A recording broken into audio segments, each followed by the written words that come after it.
तस्वीरों को आप देखिए, कितनी ताकतवर तस्वीर है। अंदर इनके साथियों को शायद डिटेन किया गया है और उसके सामने ये जो लड़की है ये आंदोलन करते हुए नजर आ रही है। अब ये दर्शाता है कि लोगों में गुस्सा नहीं रहा है। ये महिला शक्ति जिसकी बात करते हैं, इसी को देवेंद्र फडणवीस भारतीय जनता पार्टी का लोग लाडली बहन कहते हैं। और अब वही लाडली बहन जो है वो आ रही है और इन गाड़ियों के सामने खड़ी हुई है। ये युवाओं की ताकत है, यहाँ पर नहीं ले जाने दे रहे हैं।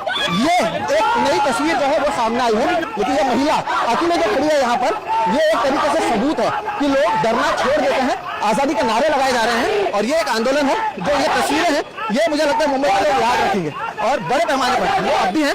कई लोग आए थे गए, लेकिन वो महिला अब भी वहीं पर खड़ी है। अब भी उसी तरह से ये आंदोलन है, चल रहा है। अंदर उनके लोगों को पकड़ लिया गया है, लेकिन अब भी ये खड़ी है। क्या आपको लगता है कोई पॉलिटिकल पार्टी की है? जवाब है नहीं।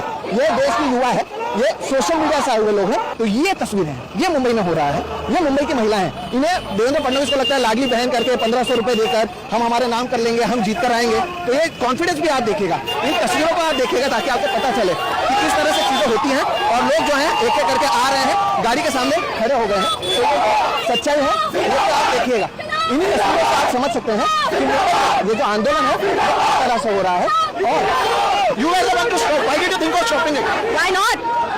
What they are doing, I understand their job, but वो रिस्पॉन्सिबली अपना काम नहीं कर रहे हैं। अगर वो रिस्पॉन्सिबल नहीं होंगे तो हम रिस्पॉन्सिबिलिटी लेंगे अपने सिटीजन्स की। इसलिए मैंने रोका। मैं वहाँ से चल रही थी, तब तक मुझे कॉर्नर करेंगे, ट्रैफिक में आगे नहीं जा पाएंगे। मैं यहाँ खड़ी रहूंगी, ट्रैफिक होगा तो उनको कुछ तो करना ही पड़ेगा ना।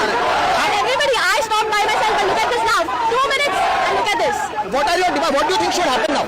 जो उन्होंने स्टूडेंट्स के, I'm not a student, my father is not a farmer, I'm not a farmer, दलित नहीं हूँ, OBC नहीं हूँ, बट इन्होंने जो स्टूडेंट्स के साथ किया है परसों, that is wrong, because वो डर गए, तो now they have to show up, what they did, they have to show up, they have to own। Dharmendra Pradhan ने आज ही सुबह ट्वीट किया कि Rahul Gandhi is responsible and हम स्टूडेंट्स को accountability justice देना चाहते हैं। आओ, दो, हम मांग रहे हैं, he cannot go there, but he can move freely, he is a free citizen, he can move। आइए, रेजिग्नेशन दीजिए, नहीं है तो आप जंतर मंतर जाके स्टूडेंट से बात